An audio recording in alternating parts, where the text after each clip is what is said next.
It does feel like the masks have fallen a bit. Like, Yeah. you always had this feeling like, we know what you want if you really had the chance to do it. And now they can. All right, we got another episode of Talk About Bupkes for the Bupkes. Whoever's listening, welcome. And if you're not listening, well, you probably have better things to be doing. I don't blame you. But this, of course, will be posted later for all to hear in a fancy little post. And we are sitting today with Manus Carlisle. He is the press for The Left, which is quite The Left. And we are live in Brussels, not only in Brussels, but in the seat of European democracy, the European Parliament. So first of all, Manus, thank you for joining us. Thank you. My first question, though, is why are you here? Like, I feel like we are breaking some kind of European law for being not only in Brussels, but in the European Parliament in August. Yeah. I mean, are we going to get in trouble for this? Not only that, we have to hide away in a booth somewhere where, no one can see us. It's kind of eerie, right? There's not a soul. Democracy is on vacation. It's a good thing there's no important issues that need to be solved. Nothing that needs to happen right now. Everything can wait till September. I mean, literally, Brussels, like so many European cities, is just dead. It's just like everything's closed. I mean, it is, I guess, maybe some comment on quality of living that, like, your baker and your cleaners and just your average kind of person, small business person, can just close up shop for 6 weeks. Maybe that's a good sign. I like that the pizzeria we tried to go to before had just like open occasionally. Oh yeah, that's right. Yeah, we were just meeting to chat and okay, Monday, Tuesday, Wednesday. When we feel like it, occasionally. I wish I could have that sort of employment flexibility of just like, these are the workers' rights we're working for. I mean, honestly, it's hard to complain when people do feel that they can just take off, which is great. But here we are, nonetheless, literally in a tiny booth in the sprawling European Parliament. And if you've never been here, I mean, how would you describe it? I feel like there's something very symbolic about this total labyrinth that when I have to come here, I spend more time getting in and out just than whatever business I have here. Yeah, I mean, it's such a city of metaphors for the kind of complications and complexities of European politics. It's sort of like the European Parliament is, in a way, the weakest of the three main institutions in the EU. So it's like, it's also, you come in and it's kind of grand and hollowed out. But at the same time, there's been like a real shift in recent years from the kind of Lisbon Treaty to shift a bit of power towards the European Parliament. So even when you do come in here, you have to keep in mind that like there are important decisions made here that do impact people directly, and in the left, I suppose we're trying to make sure that those aren't as bad as they could be if we let the right wing do it. Try to make it slightly less worse. Yeah. More or less. Is that like the left's motto these days? I mean, in the system that it is, and I know we're going to talk about this, but in an inherently kind of liberal, conservative system that is European politics, then actually that is a lot of the job. And in the last mandate, we basically every 5 years is what we call a mandate after the elections. The last mandate, we had a lot more kind of power to do that and push back a lot, and this one, as we've seen across Europe, the situation is getting quite dire, so we have to try and make sure we can join coalitions and stuff, try and do that. Which is quite, and we'll get more into it, it's quite a fundamental shift in how the parliament works, because it's not really a parliament. Like there's no government, there's no government, there's no opposition. So maybe that's a good place to start before we get into some of the juicier parts of leftist politics. What is that even anymore in the EU, and left versus liberalism? So maybe some people don't really understand, maybe us included, how European politics works and how the parliament works specifically. And I think you're a very good person to explain that, because you've been here for a while. You've worked in the commission and the parliament. You've worked in multiple roles, speechwriter, other kinds of communication roles, not only for the left, but also for the Greens, for other parties, for other groups, for other MEPs. So maybe without putting everyone to sleep, just try to understand a little bit, like, how does this work? I'll dumb it down to the please point dumb that it down. Every international relations student will be screaming at it, going like, that's not entirely excellent true. We want to create we hope we get lots of pushback here. Generally speaking, the EU has three institutions: the Commission, which is the civil service, but it's a beefed up civil service that can propose laws. Then we have the Council, which is national governments, and the Parliament, which is the democratically elected representative body. And basically, the Commission, the civil service, says, here's a law, what do you think of it? And then we rip it to shreds. Excellent. Well, that sounds like democracy functioning perfectly fine. But that's the weird thing, because, for example, like Ursula von der Leyen, the head of the executive, is part of the EPP, the European People's Party, the largest group in Parliament. Yeah. But then you have EPP people. Yeah. European People's Parliament, people. We don't consider them people. They're not. They're in Parliament, but they also rip it to shreds. The thing that the Commission. So yeah. That's what I mean by the weirdness of, like, there is no opposition, there is no government. Yeah, and meanwhile, in the background, the members of the European Parliament are chatting to their governments back at home and saying, should we support this, should we not? Or if you're in opposition back at home, you're seeing, can this be a way to influence our politics back at home? Which makes, it always makes it more interesting as well. Right, because once there's a law at the EU level, then each of the members have to figure out a way to incorporate it into national law. Exactly. And they get a little bit of leeway in how they do that, but more or less that's how the national laws get adapted or updated or massaged. Yeah, exactly. So to really simplify it, I mean, the Commission will say, here's a regulation. Regulation is a law you have to put into place. Or they say, here's a directive which says you should try to achieve something, do it your own way. So you'll hear a lot about, like, directives and regulations and the likes, but basically it's just another way for us to make decisions here together with your elected governments or with your political parties and try and come up with an outcome that doesn't piss off everybody. Right, but also pleases nobody. But also pleases absolutely nobody. Right, again, the beauty of compromise. So you were saying that things are quite dire, more so in this mandate than the last mandate, which seems to be a trajectory that at least the West is on. But why so? I mean, the left did pick up a few more seats in the last round of European elections. I mean, the far right, and again, I struggle with what the right terms are for any of these things. It's far right, nationalist, nativist, populist, like all these words kind of mean slightly different things. So why do you say it's dire? Yeah, I mean, I'm not going to be one of those people that talks about hope and no hope and change here. This is a hope-free zone. This you can go talk to the centrists for hope. Yeah. No, like it is. We are at a very important juncture in European politics at the moment, where things are shifting very, very rapidly to the right. That a lot of the things that the far right were putting forward as their positions over the last 5-10 years are now being adopted by the centre right or by the centrists, especially on issues like migration, for example, which are issues that the European Union has power to regulate on and does, and their decisions kill people, essentially. So it is dire.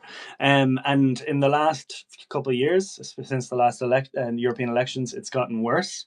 We basically went from having two center-right parties, two far-right parties, to now having three far-right parties and two center-right parties that are saying really far-right things. And just so to be clear, who do you consider those parties? Oh, we got their list. So we have the Europe of Sovereign Nations, far right. That's like the basically the AfD's. There's the Orban and yeah, exactly. We have Patriots for Europe. Patriots for Europe, yes. It's so hard to keep these straight. But they're all best friends, but they all hate each other at the same time. Well, you never want to be part of a club that would have you as a member, as Groucho Marx said. So. You have the European Conservatives and Reformists, which used to be the group of the Tories. When the UK was part of the European Union, but since then, I mean, they've gone very far right in the UK, of course, but the ECR group has also done that. And then the big bloc, the EPP, as you've mentioned, is the kind of traditional Christian Democrat centre-right party, which now kind of holds the keys to Brussels. Yeah, and they're also the ones kind of leading the charge, for example, against civil society, NGOs. Yeah, I mean, they kind of, in the last mandate, they had to make deals with the centrists and with the socialists, so the kind of centre-left. And I can already feel myself losing the crowd here because I work for the left, right? Which is not the socialists. Right. It's confusing sometimes. But yeah, you mentioned it's funny introducing someone working for the left. We used to be called GUE NGL, so it's amazing that which comes off the tongue much better, by the way. Never really worked out. It's funny that. Yeah. So but no, in the last mandate, basically, the centre right had to make deals with not its traditional allies. Basically, it couldn't reach to its right wing to get legislation passed. It had to reach out to the centre left and the centre and the Greens and even to the left in at certain points. And now they don't have to do that anymore. They have the run of the place. They can make deals with the far right as much as they want. And they seem to be pretty happy to do it. It does feel like the masks have fallen a bit. Like, yeah, you always had this feeling like, we know what you want if you really had the chance to do it. And now they can. Yeah, they can. And for, certain communities and groups of people, it's very scary. I mean, like we've seen in Greece, for example, now, which has been under an EPP government, the second largest group of people in prison in Greece are quote unquote smugglers. And these are people basically who have been accused of smuggling people across the border, which in almost all cases are people who are asylum seekers themselves, are fleeing war, and have maybe got on a boat or told people to get on a boat, and they're accused of being smugglers. So I get, when I was saying I'm not going to be too optimistic here, there are very real decisions that are made here in Brussels by those people that result in the imprisonment of innocent people, and ultimately, the deaths of people. And I think now what's going to be interesting to watch is the death of climate policies. Because we know that they never wanted to do them in the first place. The centre-right never really wanted to put in place any kind of climate measures. They were kind of forced to do so. By the public, essentially. I mean, the elections in 2019 were climate elections. They were, especially in Germany. This one, like Fridays for Future. Greta was really at the peak of her power. Exactly. There were horrific floods that year that really drove the German Greens, for example, to success. And it forced Ursula von der Leyen, the president's hand, essentially to be like, you need to put in place, this is your moment. This is you. If you want to make this a success, your mandate a success, you want to be a successful president, you need to do climate stuff. So they did it. They watered down a lot of the measures they wanted to put in place. And now that they don't have to make deals with the Greens or the left or the socialists, well, they can start stripping them away. Right. And of course, in that time period, we had the pandemic and we had Ukraine, which certainly were not helpful for keeping that momentum on green policy. Oh, absolutely not. I mean, including from the Greens. I mean, I can speak from the German context, where suddenly the Greens became quite militarist. Yeah. And making gas deals in Azerbaijan and these kinds of things just to get through that sort of immediate crisis. Yeah, you need to move, taking gas from an occupying power to taking gas from another occupying power. But at least, as FDR probably didn't say, as long as they're our sons of bitches, right? That's the difference. Your sons of bitches versus our sons of bitches, I guess, is the big difference. Yeah. I think climate was definitely the big item in the last mandate, and you touched on it there. This mandate is defense. Yeah. And that's where certainly on the left, we're facing an uphill battle to counter the worst habits and intentions of the right when it comes to fueling the war machine. And centrist, by that matter, I would say as well. Across the board, like you say, even the German Greens are pretty militarist these days. Yeah. So what for you then? This conversation is going to go into so many different rabbit holes, which is great. I'm very much excited. I'm very much excited to dig in and try to crawl out of the rabbit holes. Right, bad, left, good. Yeah, good. Excellent. This has been lovely talking to you, everyone. Manus Carlisle of the left. Hope you've enjoyed it. No. When you say to prevent the worst, what is your worst? What does that world look like? What is if we're talking about defense, let's say militarism, what is that worst, the thing that you're trying to prevent? Yeah, because it feels pretty bad already. No offense to you, the many efforts you're doing. I think feels pretty dire. We're at the beginning of it. There have been very few arms races that end in peace. What? Sir, I don't. I would have to contradict you on that. I mean, I think no. Okay, yeah, go on. Like, obviously, this is driven by the Russian invasion of Ukraine, which is like a horrendous illegal act.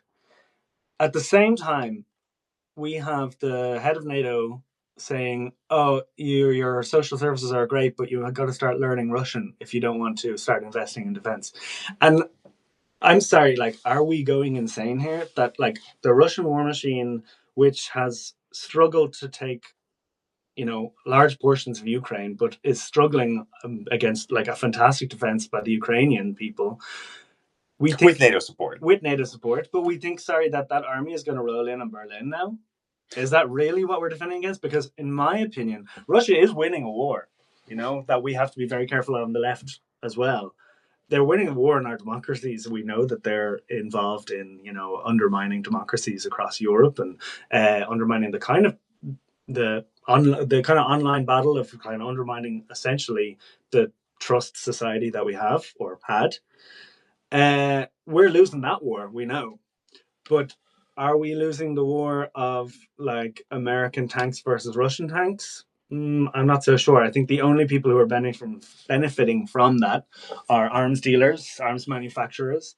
And I would be very, very concerned in the long term that when you pump money into an interest group like the weapons industry, you pump power into them. You make them more powerful and you give their interests more credence. And we know what the interests of the defense industry is. It's very rarely defense. What it's been doing for the last, decades has been channeling arms to Middle Eastern dictatorships, to so-called democracies in the Middle East, and I think the more we pump money into those industries and on this kind of like wave of we need to pump up our defense also to keep the Americans at bay, the more we run the risk of being sucked into this kind of quagmire that we saw in the 1910s and the 1930s.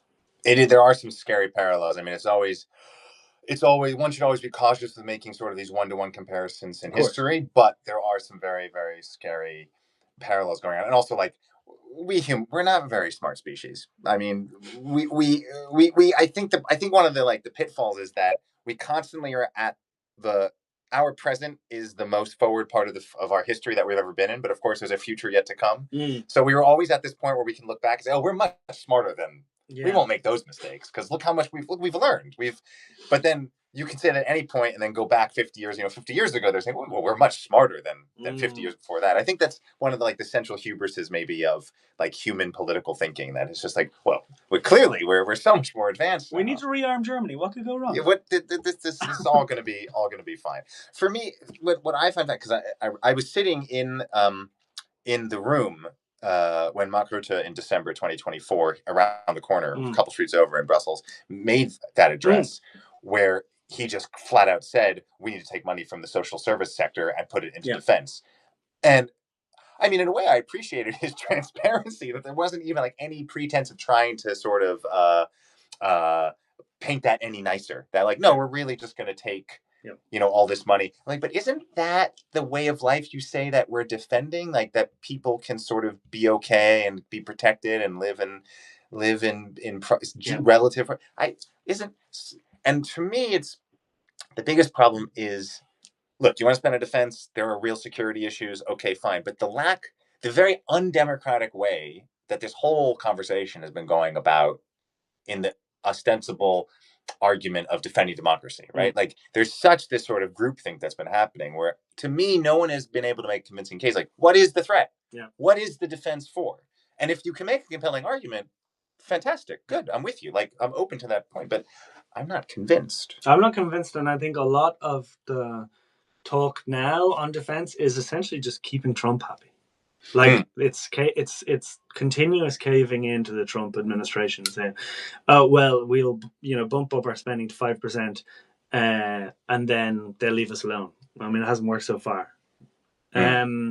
So yeah, I think on that, especially with it's been very like plain to see here within the European institutions how fast that kind of switch goes. from this is now the political priority, and now the priority is defense. Before it was the Green Deal or whatever. Yeah. Now it's gone. And now climate protesters are basically being treated like terrorists. Well, that's the other thing. I mean, these are governments that ostensibly stand for the rule of law because they're traditional right-wing governments, and then we see the banning of protests developing across Europe. You mentioned like the social services thing. Like these are the same parties and governments that have been blaming migrants for undermining our social services. We've been saying, well, we can't keep taking all these people in because our health system will collapse. And now they're literally they're just saying, well, let's just cut health funding. Who needs that? We need more tanks. Yeah. Do you know, like we're at like I said, a really important juncture, I think, in European politics where the wheels have come off and the car's going downhill, and we're not entirely sure where it's going to end. I want to get more into that in a moment. The one thing I do want to ask while we're talking about defense and Russia, Ukraine, etc. So the hypocrisies and the sort of the corner that the right and also centrists paint themselves into are very clear when it comes to rule of law, especially vis-a-vis protests with climate, protests with Israel, etc. The corner that the left is in is exactly what you pointed out. Like Russia committed a crime. Russia did a thing that is not okay and needs to be confronted. But then squaring that circle by also not going down the militarist road of a tank for a tank. How do you confront that challenge? Because of course the left does face those accusations of being pro-Russia or being so pacifist that you're willing to sort of let Russia take Ukraine or these kinds of things. How do you square that circle? It's a hard circle to square. I mean, the left, as you said, got a lot of criticism of being pro-Russia, which was kind of this. I don't know. There felt, when the invasion of Ukraine happened, it did feel like there was this kind of McCarthyist-esque kind of you're either with us or you're against us kind of politics that was quite present across Europe, which is interesting from right-wing governments that have been cozying up to Putin for decades. I mean, Salvini in Italy has had it was his hero was Putin. Same Marine Le Pen in France is a good example. So we had this kind of just this weird moment where suddenly the left weren't on board, so they must be pro-Russia. And at the same time, you have Marine Le Pen, literally taking money, as far as we're aware, from the Russian regime, but no criticism there. So, I mean, our role is not to sway with the wind too much, because I think that was one of the holes that the Greens fell into, for example, or the kind of center left, was like, oh, we need to suddenly get on board, we need to change our positions, we need to be militarist, and we need basically have the same position as our political opponents on the right. I mean, Green parties supporting the production of weapons it makes no sense to me. It makes absolutely no sense. I mean, especially in German context. I mean, this is the dual track 1980s, which brought about the sort of anti-nuclear, both in weapons and in energy sort of protests. It was a wild. I mean, I was living in Berlin at the time, and seeing that whole unfold in real time was, from opposing helmets to wanting to buy Patriot systems was a pretty incredible. But it's not to me, it's not a long-term strategy. Right. It doesn't actually lead anywhere good for you as a political party on the progressive left side of the aisle, I would say. So what we've seen in recent years where we have had success, where left parties have had success, is where you basically say, that's not our wheelhouse. We're not going to go on the doorsteps and talk to voters who are worried about, paying for groceries at the end of the week, and talk to them about defense. It just doesn't work, and people won't vote for us if we take on your position to send tanks to Ukraine. People aren't going to go, oh, fantastic, the left is on board with sending weapons to whatever conflict or pumping up our defense industry. I'm going to suddenly switch my long-held allegiances and vote for a left-wing party. It's not really how people vote. So we found that, say, with Die Linke's recent kind of success, parties on the left in Spain, in Ireland, where I come from, it's like focusing on the bread and butter issues that at the end of the day people are actually going to vote for when the election time comes around, and say, well, okay, I understand that there's like huge crisis on the other side of the continent. This can be very important to me, but at the same time, when I'm voting for my national representatives, I'm going to vote for people who I see stand for my rights, workers' rights, who stand on the right side of history in terms of kind of the way Europe is heading towards the right, basically.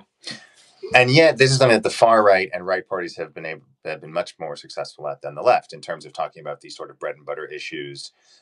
This is sort of the populist message, where you're hearing, it may be disingenuous, but you are hearing very traditionally left-wing rhetoric about the working class and labor and securing quote unquote normal people's livelihoods that have been completely, very successfully co-opted by the right. I disagree with that slightly in that I think they have been very good at accessing and spreading the word amongst working class people who would have traditionally voted left, but I don't necessarily see them providing any solutions or saying like, here's what we're going to do, because what I've seen across Europe, really, it's quite a copy and paste, is like, here's your problem.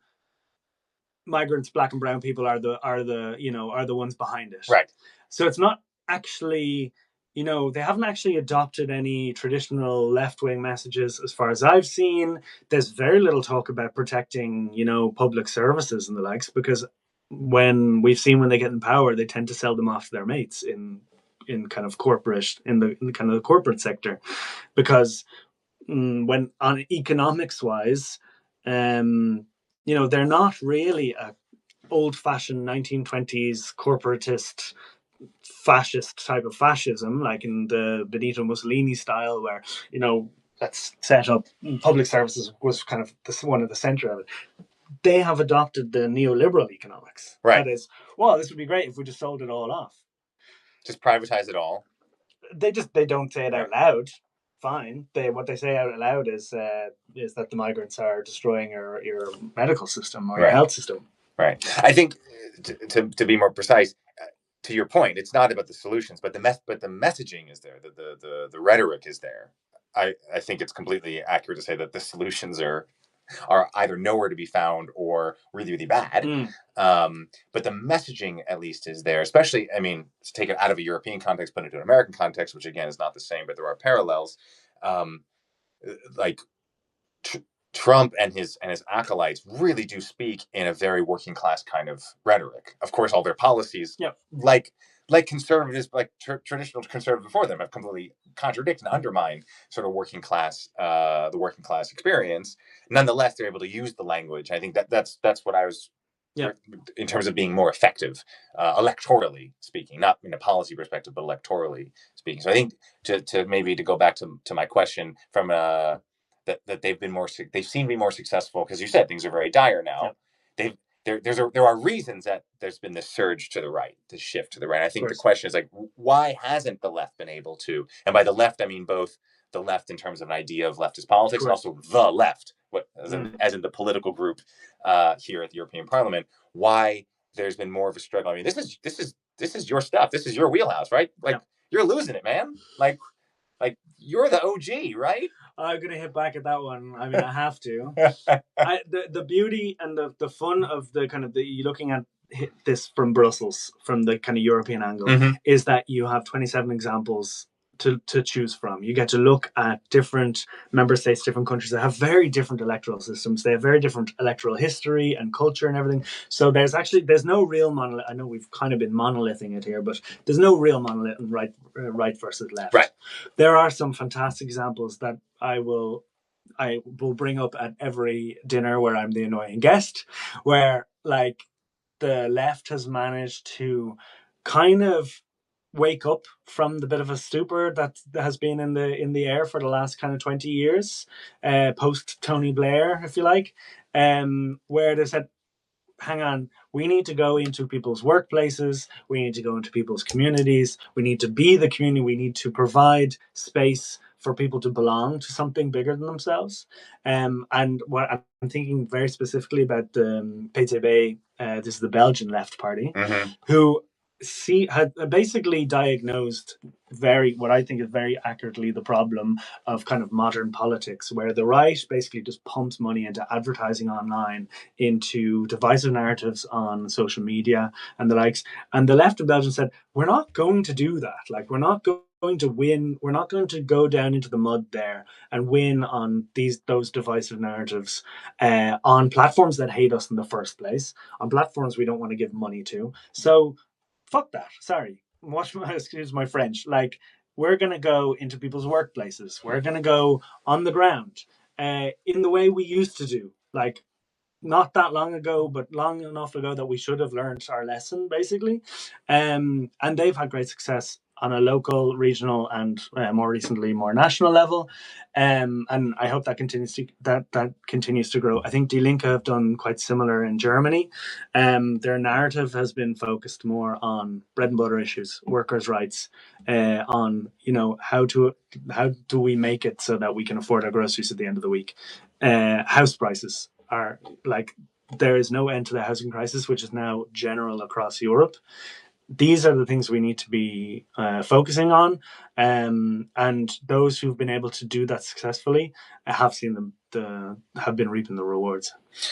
To what extent, it's interesting you said about the last 20, 30 years, this stupor where it feels like the left almost had to back away from the things that it stood for, as liberal and neoliberal policies had just became the default. This being like the only way to possibly imagine politics has to be that nothing seems to be able to kill it, right? The financial crisis didn't kill it. All the crises that were knockoffs of that financial crisis didn't kill it. The pandemic didn't kill it, although there was a tremendous amount of suddenly public spending on social services in the pandemic, but that was seen as very much of a one-off sort of emergency. So are we, you don't want to talk about hope, and goodness no, this is not a place for hope. The Bupkes is not a place for hope. Just for I felt like it was bringing a little bit of hope. But is there then the hope? Is it then kind of? Do you feel like you're at a beginning of sort of a reawakening of the left, of like, oh right, this is what we stand for, right? Like we don't need to be ashamed and embarrassed that we're not liberals, even in this liberal system. Is that something that's happening?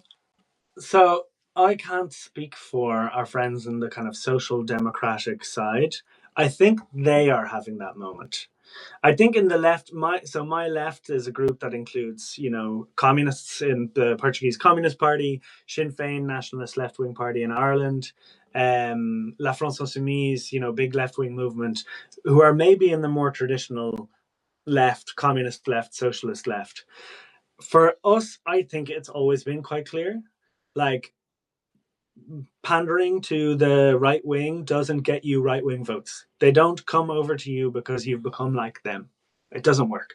But what I hope, so at least, is that for our friends in the centre left, in the Greens to a certain extent, and in the centre, are waking up to the fact that it doesn't help to become them, because people just go to, like, what is it people say, like, why take Diet Coke when you can just have Coke, Or why take Pepsi when you can have Coke? Yeah, that was proven a long time ago. Like, why vote for a centrist center left party when you can just vote for a centrist party, or have the real thing, the OG?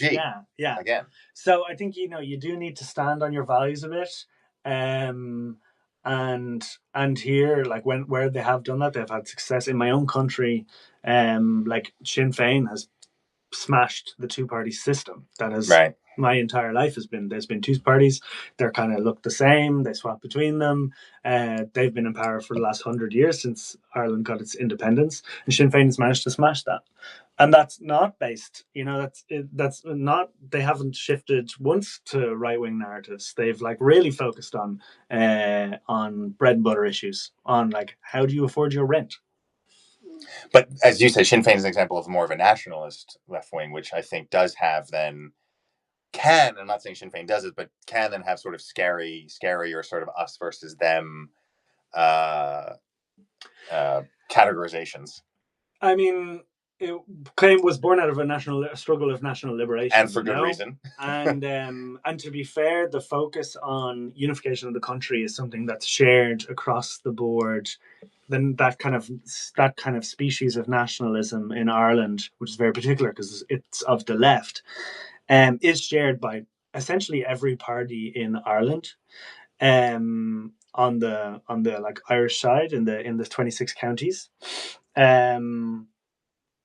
But Sinn Féin have been the one party to be like, this is our raison d'etre. This is one of our top issues, if not our top issue. Whereas the other parties were like, well, okay, well, national liberation could come, whatever, but let's focus on, tax policy for now. Let's focus on, getting American corporations to come and invest in Ireland. That's going to be our focus.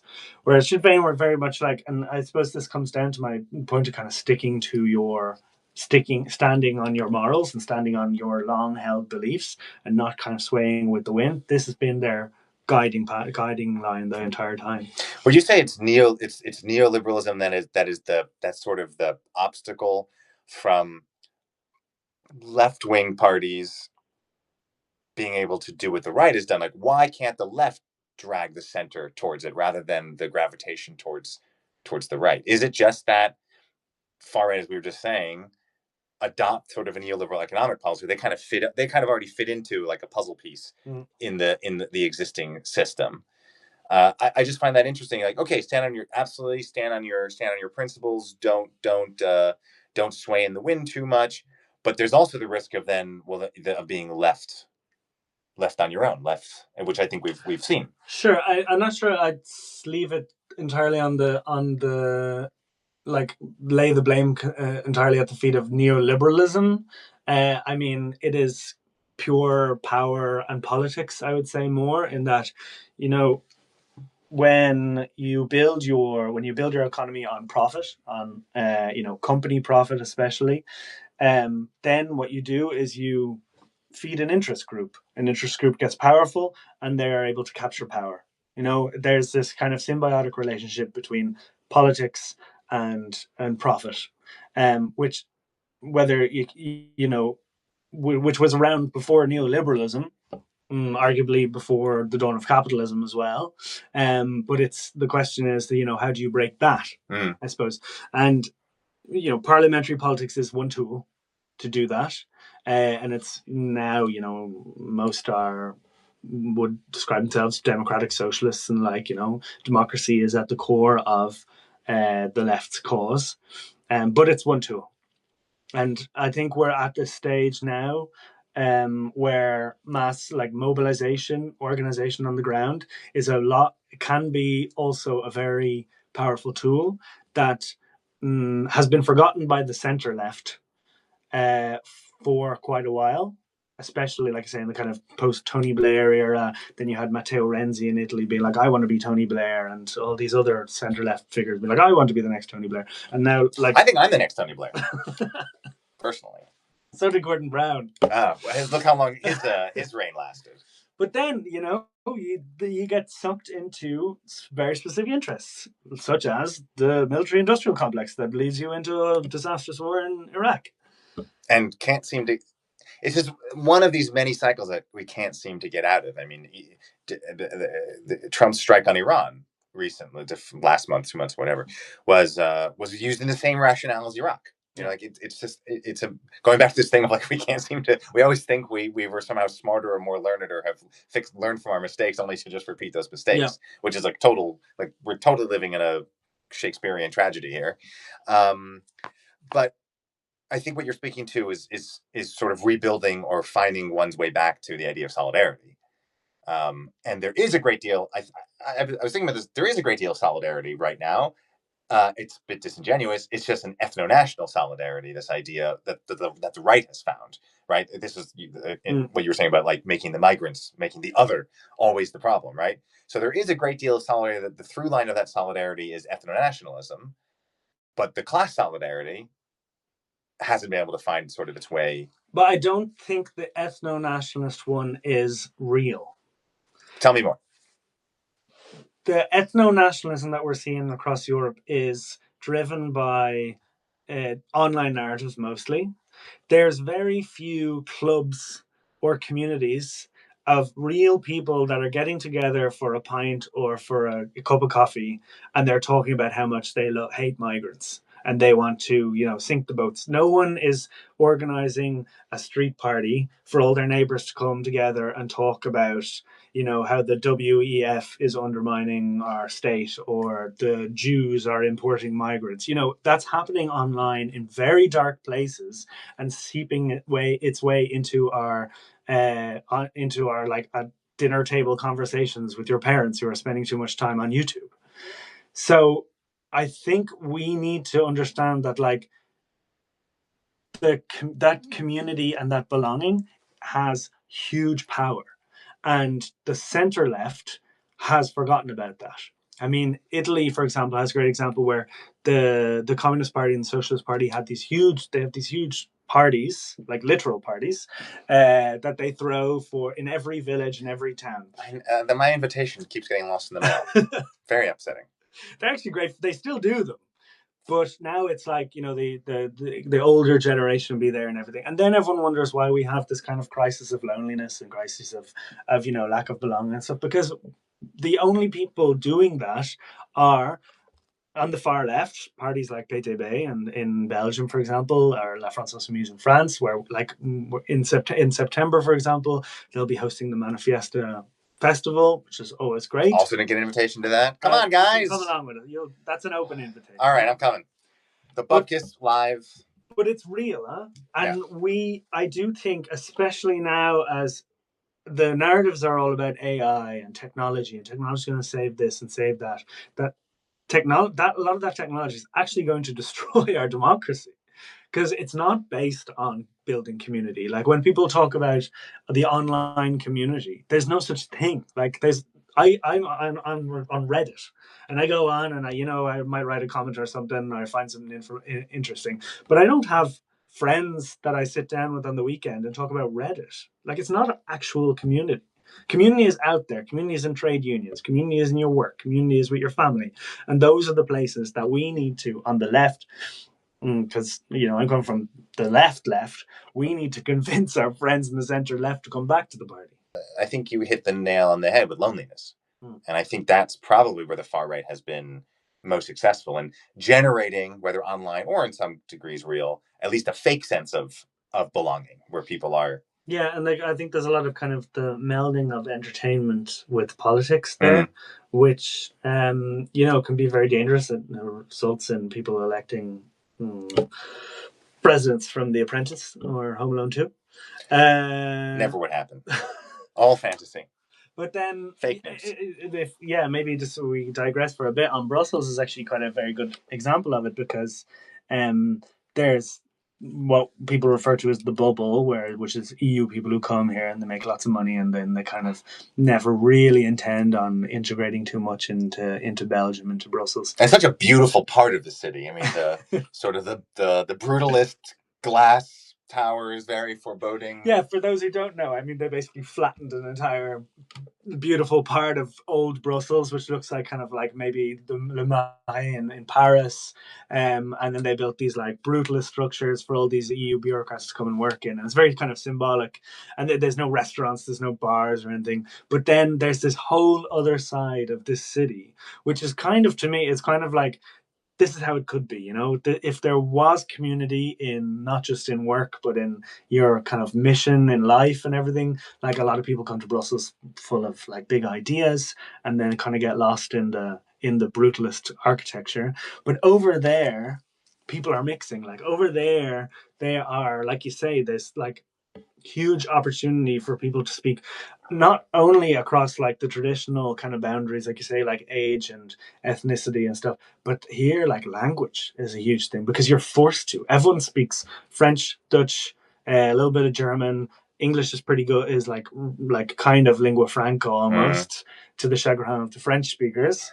But like that forces you to overcome a lot of your kind of maybe preconceived ideas. You have to make a bit more of an effort, like sometimes like physically you're like, I gotta go out today and I gotta speak in Dutch because my butcher on my street is Dutch speaking, and I know he really enjoys it when we speak Dutch to him, even though my street is French speaking. But that kind of thing, like, it really does open it up, and you see it a lot, like in cities like London, for example, where you're just kind of forced maybe to kind of come out of your comfort zone a bit. And I always think that there's opportunity there. Like, there's opportunity to create community, and from the left, we talk about organizing. And to me, organizing is essentially just creating community of like-minded people with with solutions in common. And so I regret to say this was not a diversion, but actually a great segue to a next. So shame on you for making things so simple. But you say like-minded, but not the same. I would imagine there's a difference, right? Because we want to talk about loneliness and how like the centrist sort of liberal ways have sort of almost set up the far right for capturing a lot of power right now. And what I see is you hear this almost like a fear of difference. Like, we all have to be the same. Let's not talk about our differences. Like, we all need to be equal, rather than in understanding that democracy exists in those differences. I don't know if you agree or disagree. I have a feeling, thought about that, that it's not about making us all the same. It's about figuring out what we all have in common, despite or because of our differences, whether it's language or age or income or whatever. Of course, yeah. And I mean, in politics, you have to start with inclusion. Like, you can't start in politics with, here are my beliefs, and if you don't line up with them, then you can't be in the club, because that's just authoritarianism. Well, yeah, but it's also a good way to lose elections. Like, this is why you need to be authoritarian. You don't have to have elections. Yeah, exactly. You're doing it wrong. And yeah, like, the EU has this kind of laughable slogan, which is like "United in Diversity," just like all these white people in Brussels. I thought it was "I'm loving it." No, that's the other. That's the American one. So, like, yeah, I mean, when you have 27 member states with like massively different histories, the Eastern European states and their history under the Soviet Union and post-Soviet Union, you have like the fascist dictatorships in Spain and Greece and Portugal. Like, you have to, I think the European Union, they say, based on desire to stop people fighting, basically stop the Germans and the French taking lumps out of each other. And yeah, you have to be able to find something. In that case, it was coal that they had in common, And they still do. Clean coal. I keep hearing the clean coal, clean hydrogen. It's going to happen. Nuclear fission, fusion. I always get those mixed up. Yeah, I know that. So how does that connect then to sort of standing?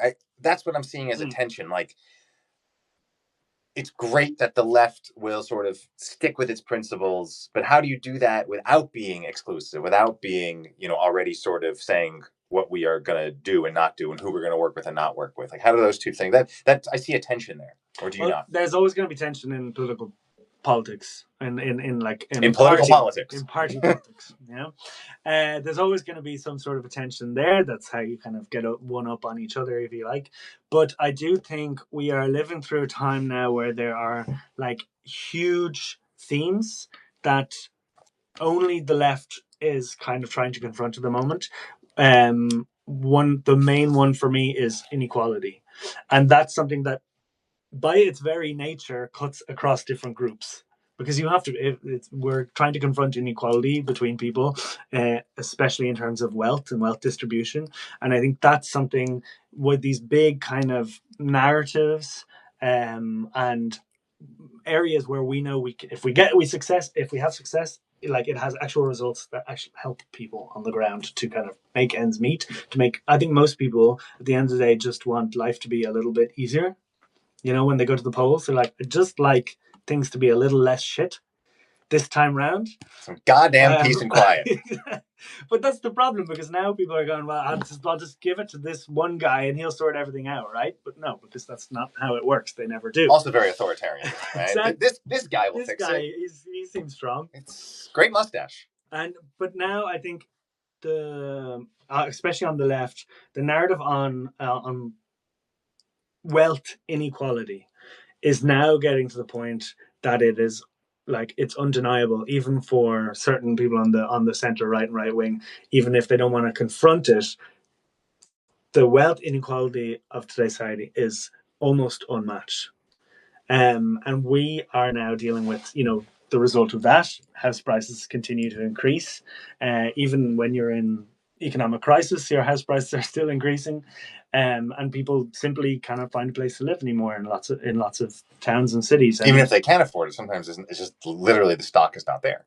Yeah, I mean, I was in this weekend. I was in a small village in southern Netherlands, which is often considered the poorest part of the Netherlands, and like a 2-bedroom house was the same price as its equivalent in like a capital city in Brussels, in the capital city. And like some countries have it really bad now, where it's just like you say, the stock isn't there, the prices are going up, and at the same time you have huge amounts of money have been pumped, especially during COVID, into very specific hands, into the hands of the wealthy, essentially.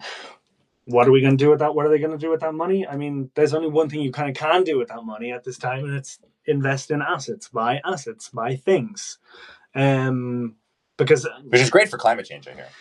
Which is fantastic for climate change. Yeah. Yeah. And they're also, they're not just buying houses, they're buying mines, and they're buying data centers and the likes. Well, something's got to power the electric cars to save us from the climate change that we're creating by mining the things to build the electric cars.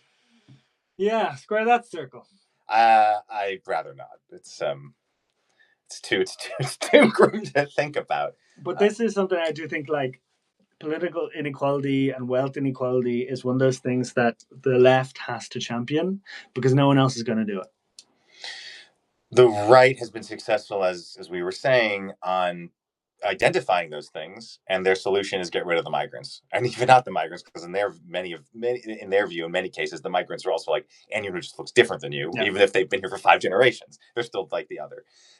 So while I hear you on the don't adopt right-wing views just to naively think that you can capture those right-wing voters, but a lot of those right-wing voters were left-wing voters or were other kinds of voters. So you can, I guess the question is, okay, how do you capture those voters again, or either capture them new or capture them back, however you want to look at it, without resorting to that kind of zero-sum, us versus them, the other, the sort of the scaremongering? It's a difficult one when you talk about people that you've lost from the left to the right. If, for example, you've lost them because they want less black people in their neighborhood, you do have to face the reality that there's a certain point you're not going to be able to have a conversation with that person and say, well, we're going to, reduce your taxes, increase taxes on the wealthy. How about that? And they'll be like, okay, fine. I'll get over my deeply entrenched racism that I've developed from spending time on X and Twitter for the last, 5 years. So, you, in the same way that the right wing is like, well, there's certain, people we're not going to be able to win over from the left just because we say, that we're going to confront the small votes, whatever. But that's not to say that you're not going to win votes from the right in general. I mean, at the end of the day, inequality, like I say, inequality is one of those things that cuts across the board. I often think my kind of wind vein on these issues is often call up my lovely mother, who would vote kind of center right, and talk about things. And so many of these people just can't believe it. They're seeing Elon Musk or whatever, or Jeff Bezos's wedding in Venice, and they're just going like what do we do? We can't let this continue. This people who are voting traditionally right wing are going those people have too much money and they're undermining our entire economy. What can we do about it? And they're not getting the answers from the party that they're voting for, because that party is going, well, actually they're great for investment and we want more foreign direct investment from Apple or whatever. So they're not getting those answers from center right. So that's where we've seen a lot of kind of progress electorally as well. But like I say, we can't also just rely on the very crude measurement of this year's elections. It has to be something more long-lasting, more built on a movement rather than a political party alone. And that's what actually, the groups like the left in the European Parliament provide a really nice forum for left-wing parties that might come from really different left-wing traditions. We have a five-star movement in Italy in our group, which are not like a traditional left-wing, post-communist political party. They're quite a relatively new political party who really want to tax the rich. So, but they are sitting in the same room as the Portuguese Communist Party, and this is a place where ideas can circulate better than before. Where before you might have had this year's International, where left-wing parties would meet, but left-wing parties with a very specific background would meet and discuss policy. This is a place where you can really come up with ideas. Now, we've seen it happen in real time, where political parties, especially like from Ireland, for example, meeting with Nordic political parties and going, actually, there's a lot in common between our economies, but why do our public services suck so much when yours are doing really well? And that's actually provides a very real forum for ideas to grow that can actually challenge that hegemony of the right and center right.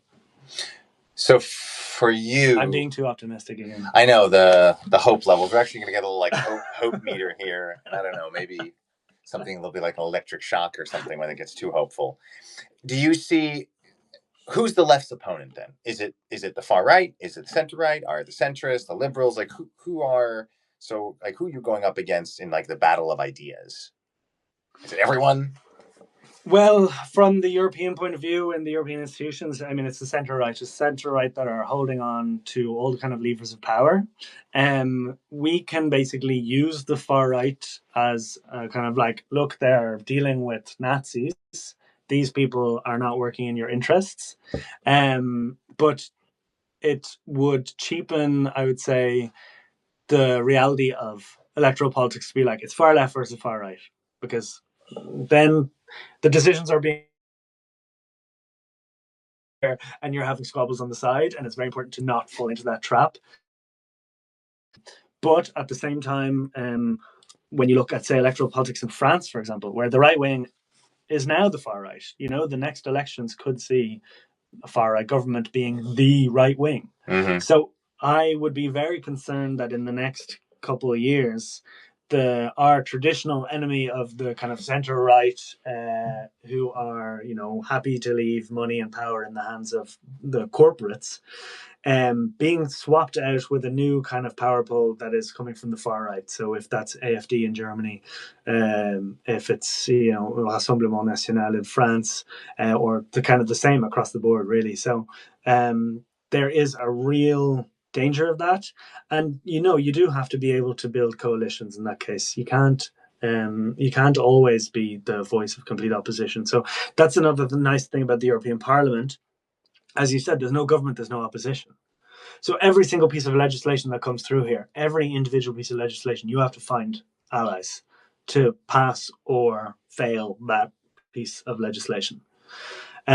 Which brings you to places you might not have expected. And places that if you're working in national government, you might not, a far left party, so-called, might not come into contact that much with their kind of centrist colleagues. And the European Parliament forces you to do that. It works both ways. They also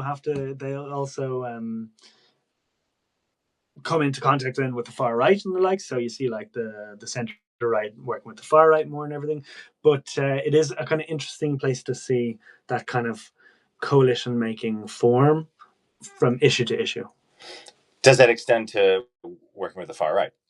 No, we will never work with the far right. We have very strong cordon sanitaire, we call it, where even when they put forward amendments and the like, we don't vote for it. So far, the cordon sanitaire has kind of held with the centre right as well, but we've seen signs in the last couple of months alone that cordon sanitaire falling. And not only that, we've seen the centrists, they're called the Renew group. They're dominated by the French, by the Macronists. Them including the left in their cordon sanitaire. So they say, okay, we're not going to vote for anything from the far right, but also we're not going to vote for anything from the left. So that brings up a really interesting point where on one hand, the cordon sanitaire makes perfect sense. As you said, like some of these people, not all of them, not to be reductionist, like, but some of them are like legit neo-Nazis. Oh yeah, these are political groups that have strong heritage in like real ass anti-Semitism and anti-migrant kind of, you know, like EDL kind of stuff that we see in England, like neo-Nazi skinhead groups. Yeah, these are political parties that have, you know, politicians with one too many photos of them dressed up in Nazi gear. You know, they're not messing around. It was good fashion. I mean, it was Hugo Boss. Hugo Boss, exactly. It was good fashion. But so the parties themselves may be despicable, but they did gain power democratically, and they do represent now they represent millions of people. How do you legitimately democratically build a wall against a place on the political spectrum that democratically represents many, many, many voters? Yeah, it's tough. It's what we're seeing. Like, this is what I'm saying. I'm like, I'm not going to give you a message of hope here. Like, we are at the point. We are maybe not Germany 1933. We're maybe Germany 1928. You know, we're at also a great year. We were at a group event held by the French far right a couple of months ago on the issue of remigration. I don't know if you heard. I think in Germany it's a big topic for the AfD. Yeah. The idea is mass deportation of people who were not born in that country, and it's just pure black and white Nazi ideology. And we were at this event to protest it, and the French politicians, German politicians, Austrian politicians from the far right came in, and they came up to us from the left. We're kind of, you know, a group of staff and MEPs and the likes, and they say to our face, just wait till we get in power. And there was no mistaking what that meant. You know, that wasn't just wait till we get in power, we're going to increase your tax rate or whatever. That was, we're getting ready to take power in your country, and that could have very, very severe consequences for you. And we know what they're capable of from the past, from European past, and we should not be too flippant about just what they can achieve when they do reach power.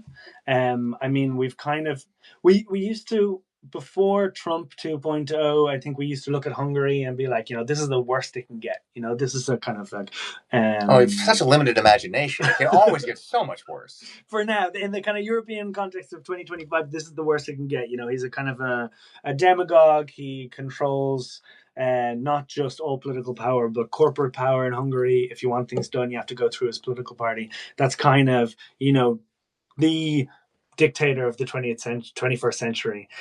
And then now, in a European context. And now you're looking at like what's happening in America, where people are actually being rounded up in the street. You know, there are ICE officers who are masked up completely, like really scary shit. And that is coming for us if we're not careful. So I haven't answered your question on how to stop it, except I go back to my point of like, this requires mass mobilization. We're past the point of being like, okay, we need to win the next election. We need to wait the next 5 years until the next election comes around and make sure that, you know, when that time comes around, that's our chance to kind of stand up and be counted. No, I'm sorry. That's going to be too late, because we already know they're growing. It's now. Like, it is mobilizing on the streets now, within your communities, with your maybe confronting your racist uncle at Christmas time. You know, it's getting to a point of urgency where we are going to do everything we can here in parliamentary politics to fight against it. But, you know, we are just representatives of people at home, and we need, you know, essentially mass mobilization back at home and organization in the workplace. We need strong trade unions. We need better representation on the streets, essentially. And this is what seems so caustic and corrupting of centrist and center-right parties, also center-left parties, that are undermining fundamental rights, right to protest, right to expression, when it comes to specifically climate and Gaza. Yeah. And it's like, these guys know that it doesn't end there, right? When you engage with these sorts of views, or people who represent these sorts of views, I mean, what are they naive? Like, is it just because, well, it's your thing now that you want to protect against, but tomorrow it might not be? No, they're not naive. They know exactly what they're doing. Yeah, we're not talking about the far right. Like, we know, like, they're very happy to put us all on trains right now. Yeah. But we're talking like the so-called good guys. Yeah. Right? The Democrats, right, the Democrats, the people who say they believe in democracy and the likes. Yeah, I mean, I was listening to your very good podcast with Wieland Hoban from Justistima, and like that kind of crackdown on civil society, on protests against the genocide in Gaza, protests for climate, is across the board. In Germany, I think it's maybe particularly intense, acute, shall we say? Yes. But it's happening across the board, and it was not. I remember when they introduced it in the UK, a ban on causing a public nuisance, which was essentially a way for them to ban protest. And that was put in place by the Tories.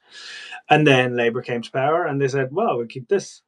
That's actually quite helpful. We're not going to make any change to that." So yeah, we need to really push back against that. I mean, the criminalization of protest is not something that is going to go away when hopefully, the situation in Gaza, hopefully there's peace in Gaza. That's not going to go away when those protests end, or when if climate protests end, God forbid, imagine we solve that one. That's something that's here to stay. Yeah, powers don't tend to go back in the bottle. Powers tend exactly. So how is this, coming from the left, how is it to be, this politicization of just like basic rights is a very strange phenomenon. So as the sort of a representative of the left, again, the left of both a small L ideologically, but also the left big L, the group, how does it feel to sort of represent sort of conservative views on, international law, fundamental rights? I mean, these are principles that were by no means created or founded or put down in law or convened upon to debate by like crazy radical leftists. I mean, Geneva Conventions, Council of Europe, like these were like really establishment, elitist, conservative views. They didn't come from the Warsaw Pact, right? Yeah. The Nuremberg trials. I prefer not to say that I'm representing traditional conservative values, but it is crazy how the kind of the Overton window has shifted so significantly, to the point that, you're saying like, we should respect international law and maybe not send weapons to an ongoing conflict, to an apartheid state. And then that's suddenly a radical, leftist position now. Yeah. In certain member states now, and some less so. Or it can be dismissed as like, well, of course you think that you're just a leftist. Like it's a very strange thing. No, this is the liberal world order that we've been told we built and we're proud of and we're defending. It's super strange to see. Like I remember when the ICC warrants came out. Yeah. And of course, like what that, like the mind fuck that did to Germany. Yeah. Because like post-war Germany is built on two things. It's built on like a weird fetishism over Israel. Yeah. And which is total particularist ethno-nationalism, friends of the family, and then, but also commitment to rule of law and international law, because where would Germany be without international law? Yeah. And you see these things now clashing. And when the ICC warrants came out, you had journalists asked at the press conference, at the regular government press conference, like, what's Germany's position on this? Well, we don't know. We have to check. We'll look. We'll have to invest. It was this whole beating around the bush. And then Bodo Ramelow, who was at the time and now was the last sort of premier minister, left, Die Linke premier minister anywhere in Germany. He was asked the same question, and he just said, "Well, of course we uphold it." because that's international law. Yeah. It was like 2 sentences. Yeah. And there's something that was just so clarifying about just such a simple, that should be a very easy answer, right? Do you support international law? Yes. You'd think that should be an easy answer for almost everyone, except for maybe the far-right fascist kind of people, and yet it's not. I mean, the rule of law, in my opinion, was always bullshit. Like, it was always a slogan that was used in the same way as we're the party of law and order. You know, it was always just a slogan, and when it wasn't in the interests of the right, it wasn't really put into place. I think that has become very apparent to a lot of people, and I think in the context of the ongoing genocide in Gaza, the whole idea of European values, which in the left we're always very critical of because it's kind of ethno racist undertones anyway, that they were, anyone who had the slightest idea or optimism in the idea of European values saw that kind of crumbling before them when, you know, we had the massively different statements from Ursula von der Leyen or other EU leaders on the occupation of Ukraine compared to the occupation of Gaza or the occupation of the West Bank. Like, if you have values, you have values. They're supposed to be, you know, monolithic. They're supposed to be, they stand immutable. For, exactly. They stand for a country on the other side of the planet as much as they stand for a European country. And I think for a lot of people, it was just the last 2 years, it's been very clear that European values was kind of one of these made up things that the European Union tried to say, well, we're all in this together. We have European values. Ask a Greek person what the European values are, and ask an Irish person what European values are. They'll probably say very different things. Yeah. But then... and Greece certainly knows what European values are because they experienced it right after the financial crisis. Yeah, exactly. Austerity. After inventing European values 2,000, 3,000 years ago. You know, that's gratitude for you. But I think, on Gaza, that became very clear. And then also I think it was 2019, the European Commission introduced this new office for the European way of life. That's not scary. What the fuck does that mean? Sorry, we could sit here in empty European Parliament and say the European way of life is taking August off and not doing any work for 4 weeks. Yeah, sure. But where I come from in Ireland, no one goes away in August because it rains in August. Why would anyone go away in August? It's a terrible time to go to the countryside. So European values, the European way of life, I'm not convinced. And certainly with the European Union's attitude towards the situation in Gaza, I think it's just bullshit. I mean, to your point, I mean, this has been clear for a long time for anyone who's really been paying attention. Unfortunately, it's taken the lives of 50, 60, 80, 100, maybe more thousand people in Gaza for those masks to really fall away, for people to really, oh, right, this actually opportunism and interest is sort of the values, right? Which maybe is the realpolitik, and this is just the way the world works. Which again goes back. I think that's the theme. We keep thinking that we're the smartest. You know, we're smart and we're more civilized and more advanced than we really are. So then what for you is? So let's not use the word values or way of life or whatever. But then what is then the point of Europe? What is the point of the European Union? What are we here for then? This is my favorite thing to say at dinner. There's dinner? Oh, great. I thought you were cooking. I'll work on it. But I'll make a call. I think especially post-Brexit, we need to stop looking at the European Union as this is a good thing, this is a bad thing. We're in or we're out. We're net contributors or we're not. This is a form of government. The European Union is a form of government like any others. No one at home in Germany says, God, I love the Bundestag. You know? Hey now. Hey. I have a T-shirt in a drawer somewhere. Ich liebe Bundestag. But it's a flag of the Reichstag. Yeah.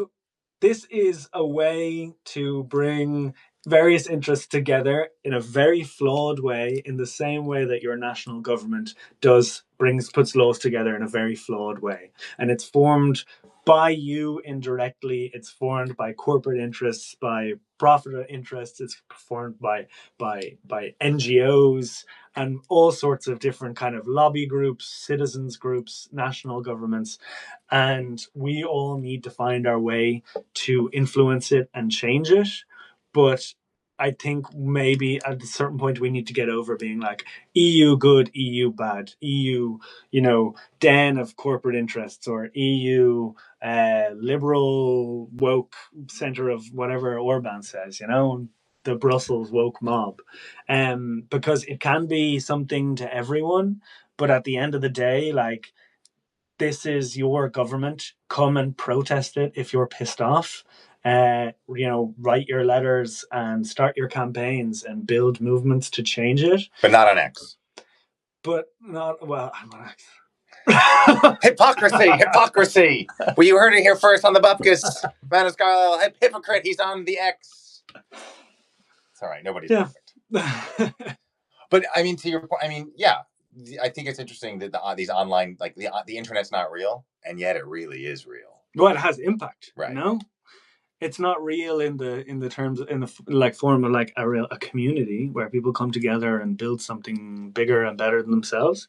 But it's real in that it has the potential to really affect people's lives in good and bad ways, mostly bad, I would say. But in the same way that, like, the European Union is a political body where people come and they trash out, they throw in their problems and they want to take out their solutions. And very few people come away happy, certainly on the left. Well, I think happiness should be like, that should never be a value that we strive for. I mean, who wants to be happy? But like, you talk about, like, reform versus revolution. Do you engage in this or not? Like, you've no choice. You have to engage in this. You might not win. You can win in other ways, or you can influence in other ways, but you got to engage because someone's going to fill your seat. And at what point is reform and revolution just kind of semantics? For our intents and purposes right now, it's semantics. Yeah. It's like, these are important conversations to be had by my employers, especially, by members of the European Parliament, by elected representatives, by philosophers and the likes. But right now, the way I see it, how serious it's getting, we need to start focusing on the very real possibility of right-wing governments coming to power across Europe and unleashing what they've been saying they're going to unleash. Well, more so. Because I think what the real sinister thing is that the center-right parties become the far-right parties. And like we've already seen, as we've talked about already today, center-right parties, centrist parties adopting a lot of the far right in their effort to try to, in this absolute vain Sisyphean task of trying to recapture these voters they've lost or that they think they've lost, just becoming the far right. I mean, again, I can really only speak most authoritatively on the German situation. I mean, the policies of the CDU-CSU are there's some scary stuff in there that might not become law because they might not have the majority for it, or it might be a lot of posturing or just rhetoric or just whatever for, again, our non-community, non-reality on the internet. But at least the aspiration of doing some very scary things is there in terms of deportation, denaturalization, going after civil society, making determinations about who belongs to what group and who's in and who's not, and what a Jew is. I mean, this is scary stuff. The denaturalization was actually like quite scary to me. Like it was in Hannah Arendt in like the centerpiece. Finally, we finally got to Hannah Arendt. Is this like the what's the law that about Hitler? Yeah. This is the Hannah Arendt rule. It's about in time. The Bupkes Hannah Arendt rule. But denaturalization, the getting rid of people's citizenship, is always the first step towards something much worse. And it's something we have to be really, really careful about. And they started doing it in the UK. Have they done it in Germany? They are talking about it. If you are mean to Israel, and they have actually, a few of the states have actually implemented loyalty oaths for becoming a citizen. In Brandenburg and Lower Saxony, and maybe in Berlin, they're discussing it. You actually have to. It's not good enough just to say, I swear by the not constitution, the Grundgesetz, what passes for a constitution in Germany. I uphold all these rules, which of course already built into the rules is don't be a racist, don't be a sexist, don't be a misogynist, don't be anti-Semitic, don't do any of these bad things, be a Democrat, but extra, also I'll be nice to Israel. So there's already been these things to become a citizen. They're not quite there on taking it away. Like once that precedent is set, through the European Union, it can very quickly spread.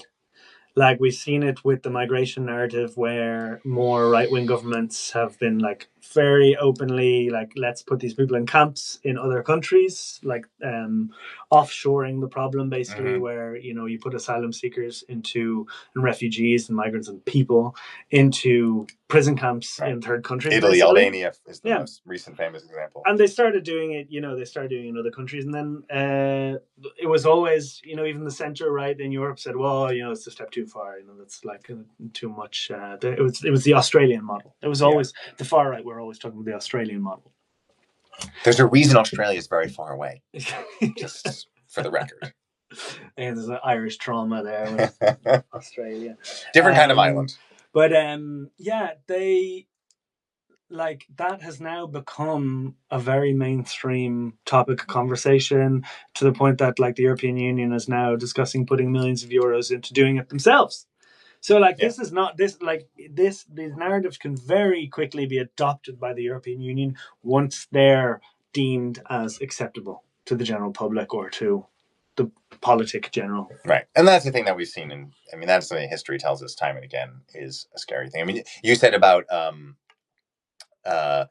denaturalization is then sort of the step to. I also think like banning ideas, the censorship that we're seeing from all sides. Like I'd say the biggest threat right now to democracy is censorship from everywhere, like all sides, from certain views on the left, certain views on the right, from the center. Like the thing you don't like, whatever thing you don't like, there's this urge to just censor it, and that is really, really scary as well. One question, as things shift to the right, as the sort of the consensus, as the center realigns itself, it feels like it's getting increasingly easy. It's getting increasingly easier to be radical. Like what constitutes radical politics feels like people don't even have to change what they believe in and where they stand to suddenly become radical, because like it's not that they've left some sort of political region, it's that the region's left them. Yeah, I think also social media has a big impact there, where you can pick one opinion someone might have and say like, well, they're a radical. What makes the left radical? It's like, well, actually, to be honest, the like values are the same. The values are like, we want to eradicate poverty. That's pretty radical. It's not an easy thing to do. It's possible in the long run. It's possible. Does it require radical moves to do that? Yes, it requires like taxing wealth, like, which to some people is radical. I'm like, this is basic. Like progressive taxation is something that we've had on the books now for how long? But this is the radical proposition. This is what the new communists are going to do, and they're going to, institute an authoritarian dictatorship in order to tax wealth. Sorry, like, come on. But how will Jeff Bezos have his third wedding in Venice if that guy is creating wealthy divorcees like no man? It's quite incredible. I'm going to try to get married to Jeff Bezos. This could be the Bupkes plan to finally be able to self-fund. Just marry Jeff Bezos and then get divorced. I think you might need to do some work. Yeah, but speaking of like summer, like getting away on like summer holidays to just like be surrounded by everyone else, like Venice. Yeah, this just shows how poor taste that Jeff Bezos has. Like, you can picture like the kind of gold fittings in the house and stuff as well. It's just so tasteless. Like Venice is beautiful except for all like the tourists that are there. There's so many more beautiful places to go. 100%. Like clearly, someone just read 36 Hours in Venice in the New York Times and had some kind of The Hague. the Hague would be a beautiful location for a lot of people right now, I would say, because the Bupkes is Jewish in its tone and its style and some of the topics it chooses. Am I your first Goy? Yes. Are you? Are you my first? Is that what you're trying to ask? No, I'm sorry. That accolade. Because I'm Irish, and like some places, that's just you're kind of like I'm just an anti-Semite. Yeah, well, Ireland's pretty intense by basis of my passport. But also, given the history, there's a lot of shared histories, the Irish and the Jews. I think I was stopped in Jerusalem. I had like a small little Irish flag, like an obnoxious backpacker on my back. Well, that's as good as a swastika right there. And seriously, like they were or like the Hamas flag. Same thing. I was accosted. They were like, "You fucking anti-Semite." So that's like the opposite of what Americans are told about traveling with a Canadian flag. It's like, don't travel with an Irish flag to Israel. Union Jack in Ireland. Yeah. No, but to that point, what I find interesting is there's all this talk about in EU values like cosmopolitanism, like cosmopolitan politics, like the European project, or European values, whether they're bullshit or not, whatever. And especially from a left point of view, how do you do left politics in Europe without Jews? Given the role that so many prominent Jews played in developing leftist ideas in a European context, 100 years ago, or whatever. Like, I find that a fascinating phenomenon. Obviously, a tragic phenomenon. We know why there's not a whole lot of Jews in the EU anymore. But first, from a leftist perspective, then more generally from a European perspective, like, what is Europe without Jews? Fully agree. I mean, such a part of the fabric. I mean, the first, actually, one of the first presidents of Israel was from Dublin. But like, I was, when you were talking about that, I was touched by, we had a moment where we were organizing a demonstration for Gaza here outside the European Parliament, where we're getting like civil society to come and join us, Amnesty International, those kind of groups, and then also just like the general public, people who want to basically call on the European Parliament to have a stronger position on Gaza. And I remember I was called up by someone from the anti-Zionist Jewish Alliance in Belgium. And they called and they said, "We are really, really, really sorry. We can only send one person." And I swear to God, I could have cried that moment. It was the sweetest call I'd had of just like, "I'm so sorry. We can only send one person from the anti-Zionist Jewish Alliance of Belgium to support your fight against the genocide in Gaza." Like, those moments are touching, and they're a reminder that the conservative, what I would see as the conservative representative groups of Jewish groups who are mostly quite right-wing, that there is an alternative there, that there are, especially amongst the younger people, I think. I mean, you'll be able to tell me better, but I think there is a growing voice of young Jewish people who are willing to kind of step outside of that more traditional conservative alliance that we've seen grow between the kind of now the far right and the bigger Jewish representative bodies. Right, the mainstream ones that get the stamp of approval from governments and from like EU institutions. And from the EU. We have a coordinator on anti-Semitism and fostering Jewish life in the European Union. Yeah, who spends a lot of time in Israel, which I don't really understand, because I don't see what the connection there. And they, it's really, I think it's really important. Like, I think anti-Semitism is on the rise. There are, attacks on Jewish people for the fact that they are Jewish. And, we need to fight anti-Semitism. We need to fight anti-racism. We need to fight racism. We need to fight Islamophobia. And we can do that. The European Union has a role in that. But I think that the European Union is undermining that entire fight by, first of all, appointing a non-Jewish German noble woman. Which has gone so well in the past. Who, like, don't look too far into her family tree. I try not to. I don't claim Jews. Like, things fall out. And then that coordinator on anti-Semitism organizing events that are essentially just like cheerleading events for the state of Israel, where representatives are invited from the state of Israel at a time when the prime minister is wanted by the ICC, and then in the same events, that coordinator, who is not Jewish herself, gets to decide which Jewish groups are invited to those events. So you have a German deciding who is Jewish enough to be part of these things. Yeah. That's pretty fucked up. I mean, it's total par for the course. I was trying to think, like, are there Jews in the European Parliament? There's Glucksmann, who doesn't talk a lot about his Jewish identity so much, which is fine. That's his certainly his prerogative.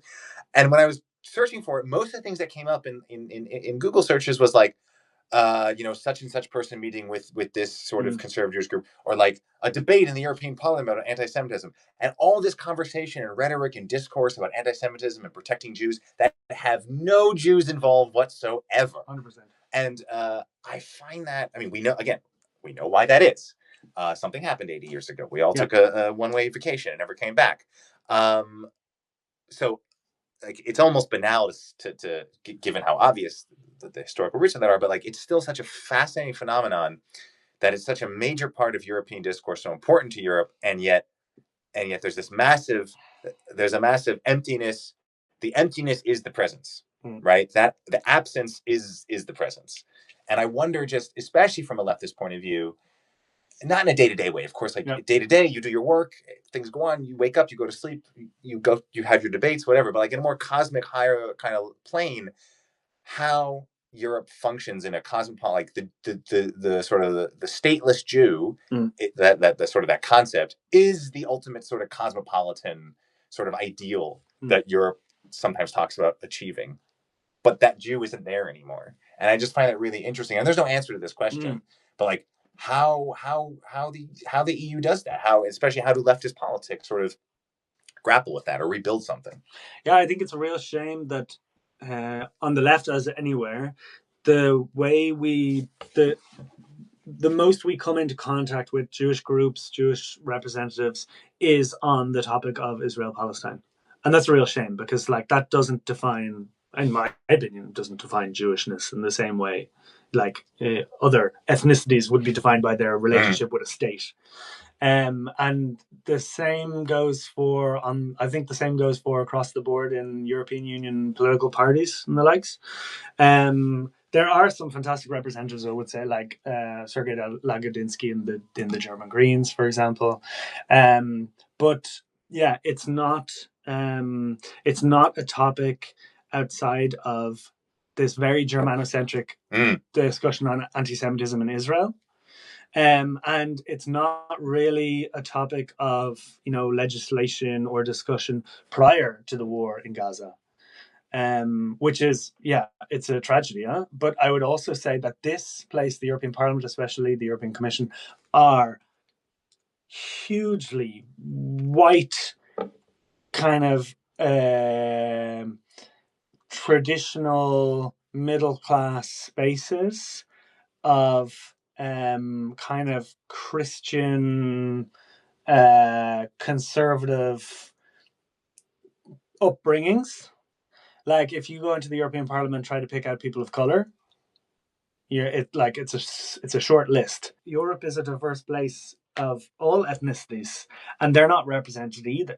Yeah. And that's indictment also, I think, of our national. At the end of the day, the representation here in the European Parliament is decided by your political systems back in your home country. So it's an indictment also of your representation at home, because, if you were to ask national politicians as well, how many Jewish people are in your parliament, outside of maybe Germany, where it's, very acute, they probably have a list. They try not to keep lists anymore for that very reason. You're not going to be able to get an answer in other countries. In the same way, like in my country, there's not a single black person or person of color in the parliament. And that. But there are other forms of diversity, I'm sure. Yeah, there's men with like no hair, men with hair. Okay. Well, that's a start.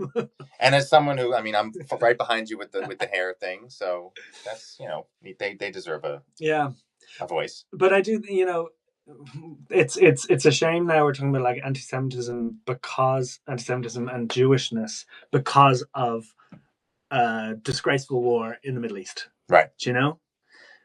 We should be able to have these conversations before that and after that. And separate from that. And sorry to say, but like, the Jewish population of Europe will be forgotten after this.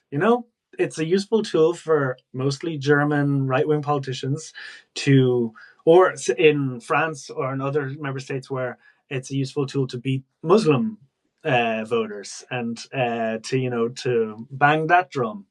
And then after this war is over and the fight against anti-Semitism no longer has use for them in that, you'll be forgotten. And I wouldn't mind being forgotten by those people. In Germany, it's probably in your I'm best okay. interests. Like, I'll just be over here in the corner in the dark alone. It's fine where I belong. It's getting forgotten is not the worst thing. There are many worse fates than being forgotten. Which I think. But like the anti-Semitism will still be there, huh? So, that's still deeply ingrained in these political parties on the right wing. That's when they're done using anti-Semitism as a stick to beat Muslims with, then they'll happily stir the conspiracy theories online that Jews are importing our migrants and they're controlling the financial system and that nonsense. It certainly doesn't help fight the anti-Semitic stereotypes of Jews controlling the world when the Israel lobby is able to steer policy so much in Europe. That certainly is not a helpful. Israel's not helping diffuse that horrendous stereotype. No, absolutely not. And I mean, you had a really good discussion already with Oded Schechter on this. But like, the man has done his homework. You should follow the Bupkes as much as.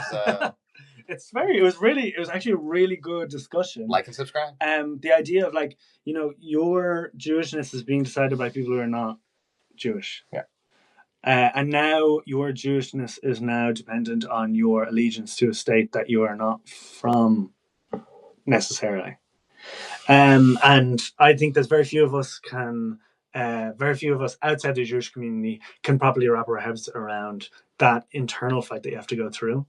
And now, it has been, I will say it has been fantastic to work with anti-Zionist specific groups, but also Jewish groups who are not specifically anti-Zionist on the topic. It's also been interesting from the left wing, also dealing with Palestinian voices who are really frustrated by the fact that they have to have Jewish voices come on and defend them, basically. Yeah. And that's something that on the left is one that you have to keep in mind, because you have to welcome in all these coalitions, get everyone on board. But you can imagine at a time like this for Palestinians, it's devastating. Yeah. Those conversations. They shouldn't need an excuse or some kind of cover to have their rights. Yeah. Yeah. But that's kind of like German political policy, essentially. How much, Germany's come up a lot in this conversation. Yeah, sorry. No, it's okay. Who doesn't love dumping on Germany? But a serious question, though. To what extent is German thinking, German policymaking, German politics, German history, to what extent does that really influence? Because it's easy to say, well, Germany is the biggest EU member and the richest member, so of course, it dominates the EU. To what extent is that true in your experience? It's true. Yeah. Yeah. Are we living in it like a German like a German imaginary? No, this isn't a big Germany or whatever. We're not like this supranational state that's with Germany at its head. That's not how it works.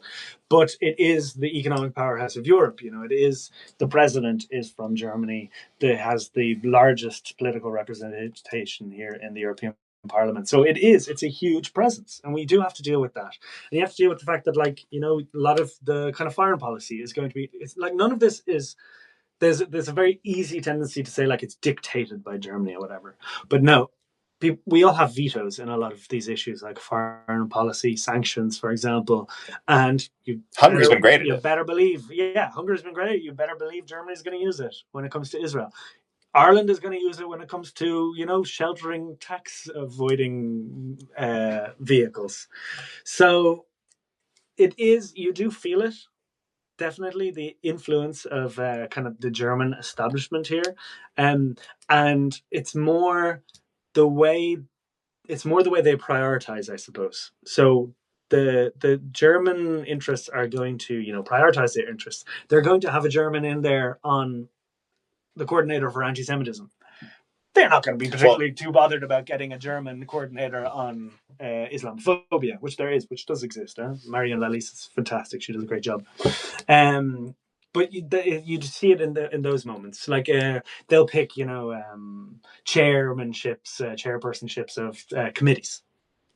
But everyone does that. That's not unique to Germany. It's just that they have more people. They have a lot. Yeah. It's a big country. Yeah. And it's right in the middle of Europe. Yeah. At the same time, the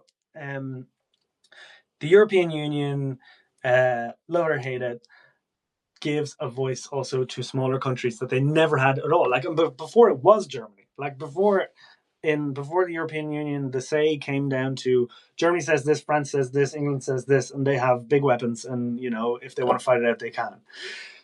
Ireland never mattered in those conversations, when they were discussing tariffs or whatever.